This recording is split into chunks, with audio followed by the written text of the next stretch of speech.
Welcome to Speidel's California Minute. I'm your host, Catherine Sedan. This week, we're covering some considerations for making the pass-through entity tax prepayment due on June 16th. Speidel's post-tax season update and review webinar covers answers to all of the questions that come up during tax season, like upcoming tax legislation, expiring TCJA provisions, and maximizing disaster tax benefits. Get registered at one of 4 dates in May at caltax.com under webinars. Taxpayers that want to make a pass-through entity tax election for the 2025 tax year have to make a prepayment of the tax by June 16, 2025, to make the election on their 2025 pass-through entity income tax return. Taxpayers who qualify for the Los Angeles County wildfire disaster postponement have until October 15, 2025, to make this prepayment. The prepayment is equal to the greater of $1,000 or 50% of the tax due for the prior tax year if the taxpayer elects to pay the tax on the prior year return. Unless the law is extended, 2025 is the last year that entities will be able to make the election.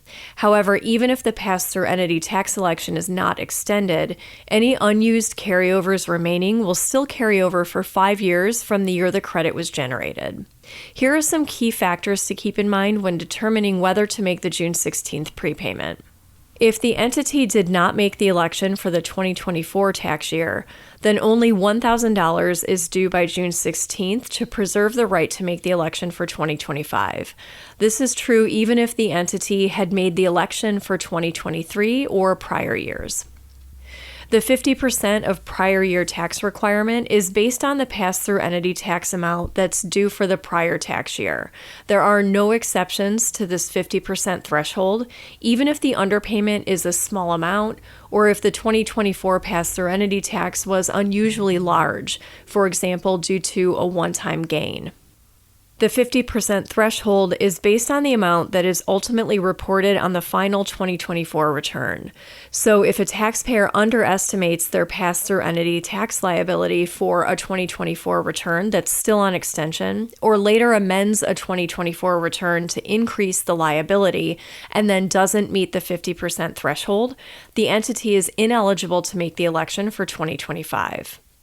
This is why we strongly recommend that taxpayers add a cushion to the original prepayment amount.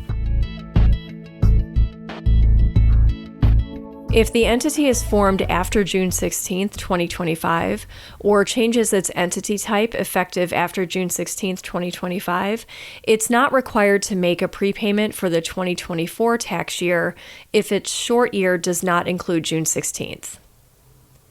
A taxpayer that makes the prepayment is not required to make the election when it timely files its return, including extensions.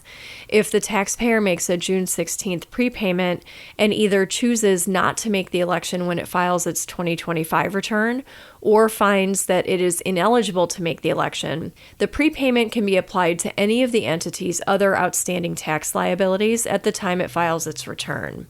Any remaining amount will be refunded to the entity after the entity's return is processed by the FTB, but this can take up to 8 months after filing. In the May 2025 issue of Speidel's California Tax Letter, we cover this topic in greater detail, including considerations regarding retroactive S-corporation elections and how to make the prepayment. For details on a subscription, go to caltax.com and click Publications.